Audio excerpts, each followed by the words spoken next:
Crazy NFC stuff going on right now. Especially, I'm gonna get to the AFC. Tennessee Titans. They upset Lamar Jackson and the Baltimore Ravens. I was talking to my friend about this on Facebook. He was comparing him to Tony Romo, and I'm looking like, well, this Lamar Jackson's second playoff game. First playoff game, we have to go against. We got to think about this. We was sacking them. We was destroying that offensive line. That's when the Chargers were sort of elite in a way before they hit a wall against the New England Patriots. But let's go back into the glory days, okay? So I can be just all right with the Los Angeles Chargers because where's this hat here? Yeah, because this season has been terrible. But listen, they sacked him so many times. Melvin Ingram did his thing. We had a great offense. Melvin Gordon was running the ball. I mean, time and possession was really key. And Lamar Jackson, he was just utilizing his legs, but we know he's a mobile quarterback, so he wants to go in here and get these first downs when it's like third and long, maybe second and short. I mean, he want to do it. I want to say he want to do it all, but that's what he's known for. And for the most part, he's not like a pocket passer, and we definitely took advantage of that. So we put more of our offensive linebackers and one of our fastest people to go out here and get after Lamar Jackson. Now going into the Tennessee Titans, how they were very successful is Derrick Henry. Derrick Henry, man. I mean, he's a beast. Derrick Henry, he's been running the ball.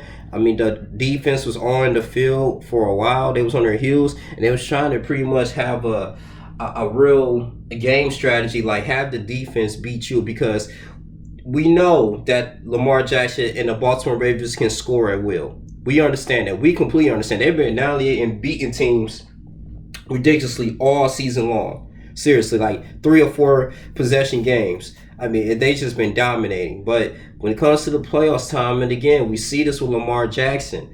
I mean, I think he had over 20-something carries and over 100-something yards so far. I mean, more than his running back. You got Harbaugh, man. He's a veteran coach. He knows this, that you got to incorporate everyone on the field, man. And when Joe Flacco was a pocket passer, he had to utilize his wide receivers when they actually got the ball and they defeated the Denver Broncos, I believe, and went to the Super Bowl. But man, I mean, this is something that we need to work. They need to work on. Harbaugh, I mean, he need to incorporate more of his receivers. That tight end that he's scored a touchdown, I believe, was at the last minute, and it was up 28-12. But I just think that Lamar, for like, doing this pocket screen, doing this whole, just running the ball a lot, being like Michael Vick, you got to balance it out. It's not going to catch all the way soon, man, because you understand the best people who've been winning these things, like, of course, like, you had Russell Wilson. He used to utilize his legs, but now he's going back into the pocket a lot more and trusting his receivers to go ahead and get the ball with, like, a mediocre wide receiving core. I just think that the Baltimore Ravens' issues right now get a little better.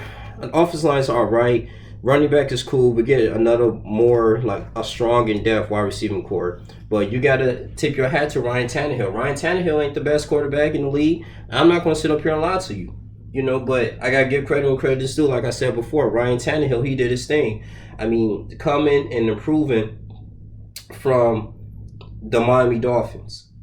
See how he's taking his team to the AFC Conference Championship now. I believe they went 9-7 this year. They started off 3-4. The Tennessee Titans defense statistically has been growing up substantially. I mean, they improve more than just getting after the quarterback for our sacks and allowing a few yards per game. So that kind of demolished a lot of the running game as well.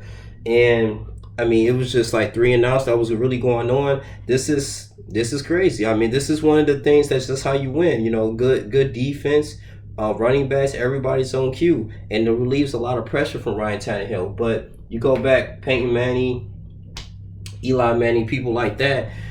The reason why Peyton Manning had like 2 rings, he only had one from the Indianapolis Colts, because of that time of possessions. Every time he went against a team, it was time and possession. He was always, that defense was out there, and he was just sitting on the sideline. And then when it's time for him to come, in that last quarter, you're like, dang, like now he got to do a lot of catch up, and it's just a little very difficult, a lot of no huddles. I mean, you're more prone, increase a lot of stress on that opponent's quarterback.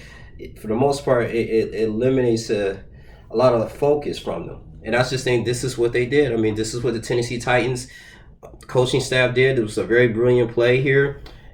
Hey, it is what it is, man. I mean, now if Lamar Jackson come back next year, he lose again in the playoffs, I can see why some people may convince and say he may be like the next Tony Romo, or he might be just a good quarterback. He's nothing else. I mean, it reminds you like how Cam Newton was very successful in 2015. They went 15-1, but couldn't win the big thing. They couldn't win in the Super Bowl. You're like, wow, like what's the point? All this hard work that's led into you in the season, and you can't perform in the playoffs. But Stephen A. Smith, I want ESPN's take on this, because they were saying that this he missed like at least 3 weeks of playing like solid football. This is after week 17. People say it might not be a big effect, but I just think they're a young team. Everybody on that roster is young. They do got Marcus Peters and all these people that like shut down corners, but they still have the ability to work with one another, because it's a different mindset for beating teams in the regular season and performing in the playoffs. And we just all got to talk about that. I mean, the Tennessee Titans, they dominated, man. I mean, 2 touchdowns from Ryan Tannehill, 2 interceptions for Lamar Jackson. It was very difficult for him to actually be accurate and throw it to his receivers. And I don't know, it's how I'm gonna put up more of the stats here, but it's an interesting thing, man. I'm gonna look into that press conference here and see what Harbaugh has to say in Lamar Jackson. But 28-12, man, 28-12, crazy. 2 interceptions, 7-14, and this is the thing. Ryan Tannehill barely threw the ball. He only had 14 attempts. Derrick Henry had 30 carries for 195 yards, man, and he threw a touchdown pass.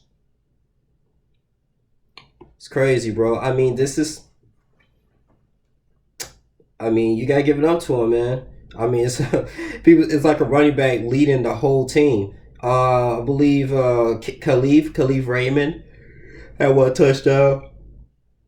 What a crazy game, man. What a crazy game. Corey Davis, Khalif Raymond. Whoa. Great game. But compared to Lamar Jackson, 31 out of 59 attempts. I mean, 59 attempts, bro. He only completed 31 of them, 365 yards, 1 touchdown, 2 interceptions. There's really not. See, you look at these stats here as a loss. You would not expect the Ravens to have these type of stats and lose. I mean, in the off season, he can have in the regular season, he can have 200 yards rushing. The score be 42-12. Like, it'd be something like that. But man, this is crazy. But I will want to say Hollywood Brown had a good catch, man.